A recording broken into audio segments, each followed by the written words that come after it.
साल हमें ये बताया गया कि फ़लस्तीन को और कश्मीर को आज़ादी लेकर देनी है। शायद हमारी रियासत मसला फ़लस्तीन के ऊपर कुछ डिसाइड कर चुकी है जो अभी हमें नहीं पता, ऐसा लगता है। और वो लोग जो पावर कॉरिडोर्स में उठते बैठते हैं वो अब वक्तन फवक्तन इस किस्म के स्टेटमेंट्स देना शुरू हो गए हैं। क्या पाकिस्तान के लोग जो हैं वो इसको तस्लीम करेंगे? बॉल तो फिर पब्लिक के कोर्ट में आ गया ना। डिसाइड तो पाकिस्तान के लोगों ने करना है। बंद कमरों का फैसला जो है वो मुसल्लत तो हो सकता है, लेकिन उसकी कबूलियत और मकबूलियत होगी या नहीं होगी वो हमने 8 फरवरी को भी देख लिया था। गई है, एक आईसीयू में अभी मौजूद है। ये बदकिस्मती है। और जिस तरह का उसके बाद पुलिस का रवैया था, यानी जो काम करने वाला है वहां पे उनका रवैया किसी और तरह का है, और जिस जगह पे कुछ नहीं करना वहां पे ये सैकड़ों की तादाद में भी पहुंच जाते हैं। एक अजीब रवैया है रियासत का और रियासती इदारों का अपने शहरियों को लेकर। नॉर्मली होता यह है कि जो रियासत के शहरी होते हैं ना, वो डिसाइड करते हैं कि रियासत का मूड क्या होगा। या उल्टा काम हो रहा है, शहरी इस तरफ चल रहे हैं, रियासत इस तरफ चल रही है, और ये लगातार हो रहा है। हम इसको पहली दफा नहीं देख रहे, बड़े लंबे अरसे से देख रहे हैं, लेकिन अब ये चीजें अपने एक्सट्रीम पे चली गई हैं। गजा के हवाले से, फलस्तीन के हवाले से, फलस्तीनियों की जिंदगियों के हवाले से, उनके बुनियादी हुकूक के हवाले से,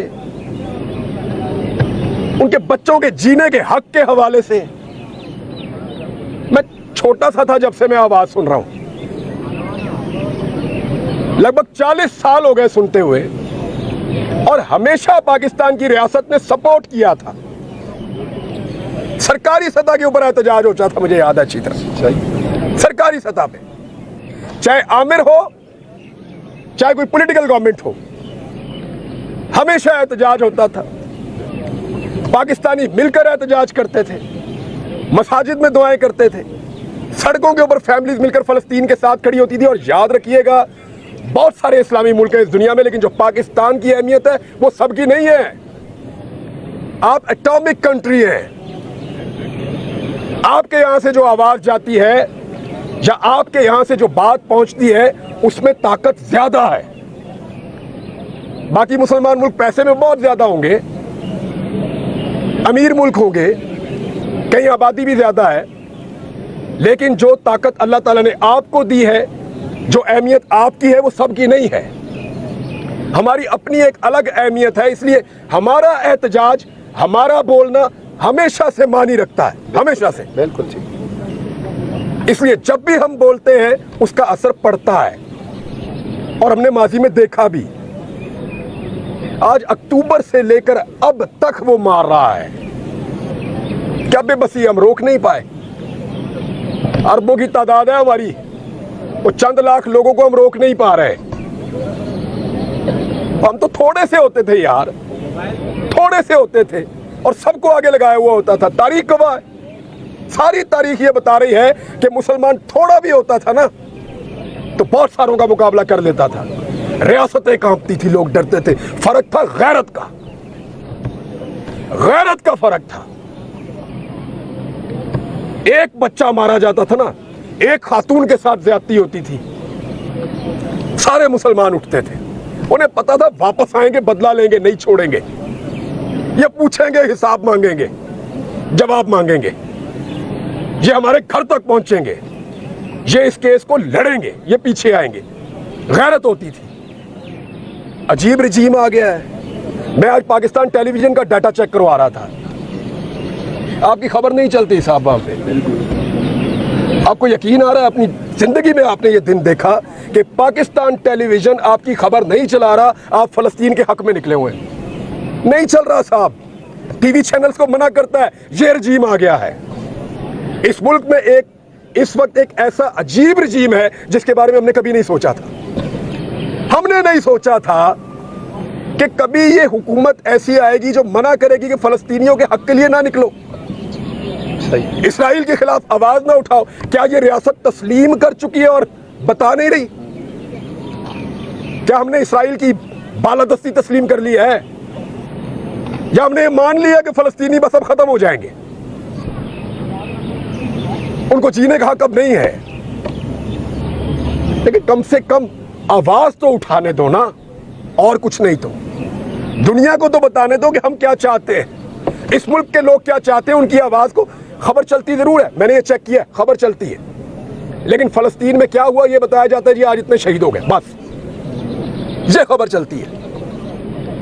खबर ये नहीं चलती कि पाकिस्तानी इसके ऊपर क्या कह रहा है। मुझे अच्छी तरह याद है प्रोमोज बनते थे, मुझे अच्छी तरह याद है स्पेशल सेगमेंट्स होते थे, मुझे अच्छी तरह याद है स्पेशल बुलेटिन्स होते थे, ट्रांसमिशंस होती थी कश्मीर के मामले के ऊपर। साहब हो रही है?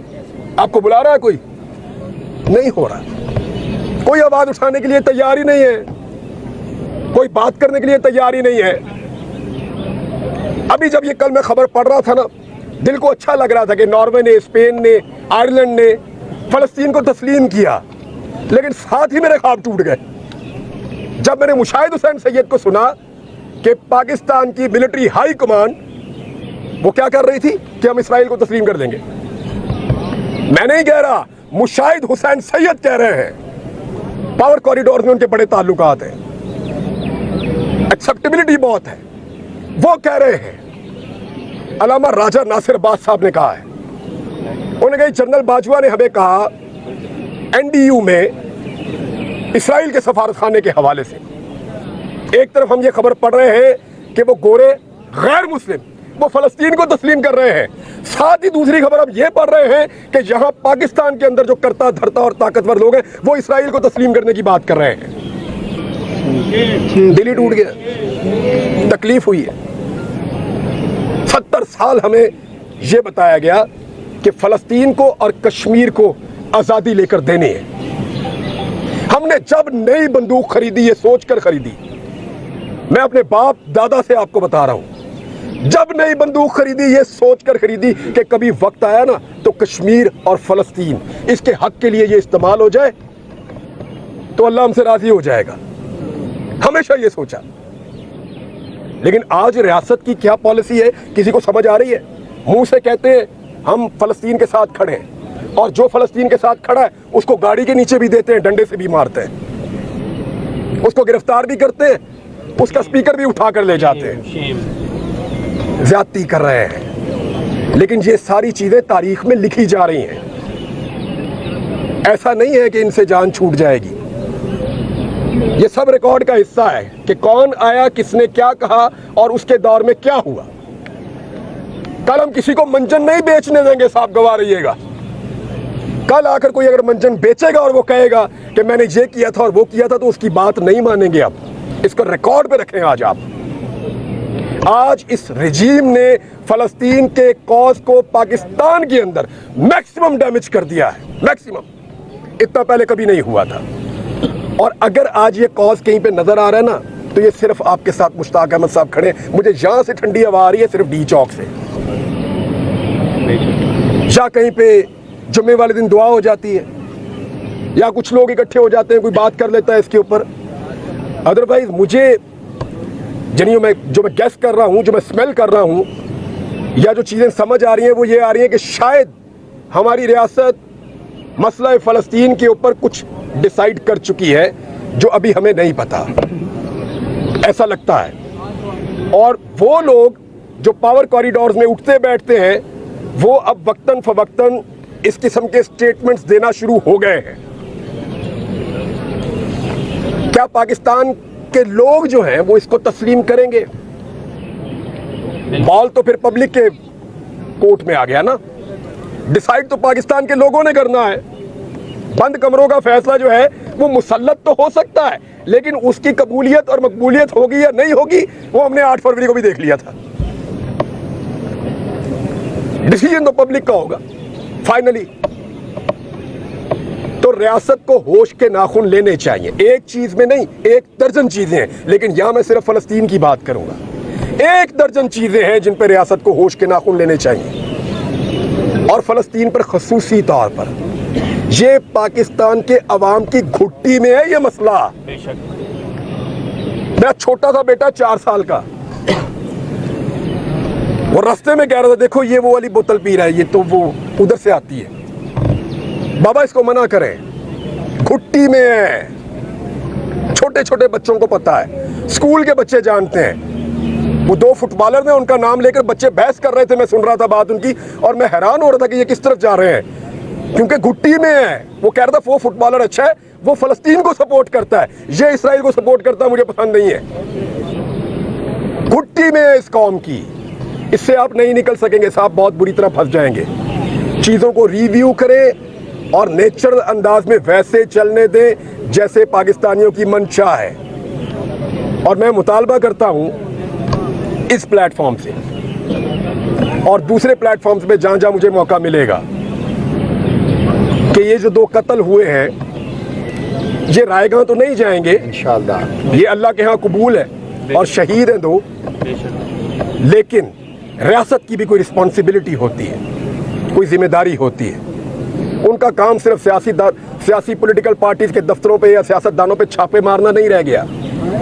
उनका काम सिर्फ नाकों पे खड़े होकर शहरियों को परेशान करना नहीं रह गया। उनकी और भी रिस्पॉन्सिबिलिटीज हैं और भी जिम्मेदारियां हैं। इन्हें इंसाफ दीजिए, इन्हें इंसाफ दीजिए, इस कत्ल को इंसाफ दीजिए, कातिल को सजा दीजिए ताकि आइंदा इस तरह के इक़दामात ना हो। लोग आपके ऊपर एतमाद खो रहे हैं। इसी तरह आहिस्ता आहिस्ता ये होता है कि मामला शुरू होता है और लोग अपना एतमाद खोते खोते रियासत से दूर होते चले जाते हैं। हमारे सामने बेशुमार मिसालें हैं। रियासत और शहरियों के बीच में जब फासले बढ़ते हैं तो उसका नुकसान मुमलिकत को होता है। उस नुकसान से बचना है तो होश के नाखून लीजिए। मैंने आप सबका बहुत वक्त ले लिया, आप सबका सुनने के लिए बहुत शुक्रिया। जज़ाकल्लाह।